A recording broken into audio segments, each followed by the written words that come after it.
ឡើងណាផ្សេងរបស់កដោខ្ញុំគឺកដោខ្ញុំអត់ចាំបាច់លើកដកដូចកមុតណាទេអញ្ចឹងបើខ្ញុំគាត់ថាបើអញ្ចឹង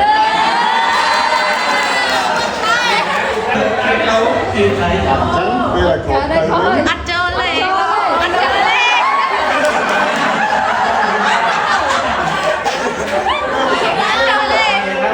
តាមបាច់វាទៀតទៅដល់ទឹកដល់ទឹកដែរ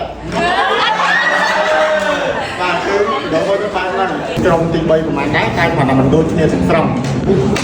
បាទអញ្ចឹងក្រុមរបស់ខ្ញុំគឺខ្ញុំគប់គឺគាត់ចឹងដែរខ្ញុំកាត់ដែរប៉ុន្តែខ្ញុំអត់កាត់ឲ្យដាច់ពីគាត់ទេដោយសារខ្ញុំកាត់តែចន្លោះកាត់តែចន្លោះនេះកាត់តែចន្លោះវាមួយទេខ្ញុំអត់កាត់ពីដាច់ពីពីជាមួយទេមូលហេតុដែលខ្ញុំអត់កាត់ពីដាច់ដើម្បីឲ្យជ្រុងហ្នឹងដល់ពេលខ្ញុំបាត់វាឡានកាឲ្យជួយកាត់ដល់ពេលដែលយើងបាត់វាចេញជាគីឡូបាក់នេះវាមានជ្រុងកន្លែងនេះមួយដើម្បីឲ្យខ្ញុំចុះយើងឡើងនេះអញ្ចឹងពេលបាច់កញ្ចប់កដោរបស់ខ្ញុំវារឹងមាំជាងមុនយើងអត់ចាំបាច់ប្រើកែយើងតែប្រើតែចប់តែមួយគឺវាជាប់អញ្ចឹងកាន់តែផ្ទាស់អញ្ចឹងទៅវាជាប់បានល្អអញ្ចឹងអ្វីដែលខ្ញុំធ្វើនេះគឺខុសពីក្រុមទី3ក្នុងការទី1គឺខ្ញុំអត់កាត់អានេះចេញទេខ្ញុំទុកកន្លងហ្នឹងទុកផ្ទាស់ដើម្បីឲ្យប្រអប់កដោជំរឹងមាំហើយនឹងដំណើរការបន្ទាប់ពីយើងបានមកបានហើយយើងបាត់ឲ្យព្រៀងជាកដោហើយខ្ញុំប្រើកັບគឺកັບជាប់ឲ្យកើតទៅជាកដោតែម្ដងដូចជានៅលើរូបប្រគូផ្ទាល់លក្ខណៈពិសេសរបស់កដោខ្ញុំ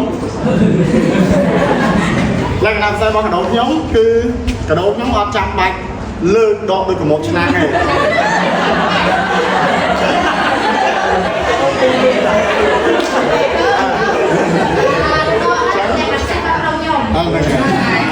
ខ្ញុំគាត់ថាគ្រប់គ្នាដែរ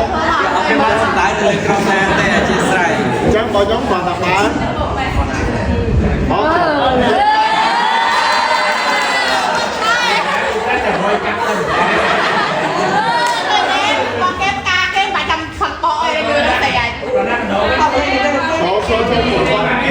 នេះតាមពិតខ្ញុំច្រឡំបន្តិចទេខ្ញុំចាប់ច្រឡំខាងខខខាងសោតខ្ញុំគឺចាប់អារម្មណ៍ទេអញ្ចឹងបើខ្ញុំគាត់ទៅបែបវាអញ្ចឹងមកគឺកដោខ្ញុំចេញមកតាមចាំមែនចាំតែបានមួយអ្នករត់ទៅរត់មកបានបាទអញ្ចឹ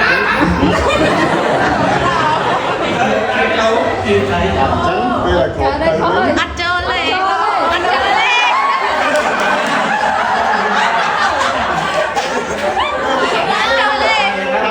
តាមបាច់វាទៀតទៅដល់ទឹកដល់ទឹកដែរបាទគឺដល់ទៅបានឡើងអត់បានថាវាគ្រប់វាអត់ចង្អៀតវាអត់តលាយពេកទេកដោហ្នឹងបាទហើយជាមួយនឹងវាតិចជាមួយត្រីខាងក្នុងហើយនិយាយអំពីកលាផ្ទៃវិញដោយសារតែនៅក្នុងប្រអប់មួយនេះគឺមានផ្ទៃកលា6មុខហើយមាន3ទូអញ្ចឹងនៅក្នុងមុខដំបូងហ្នឹង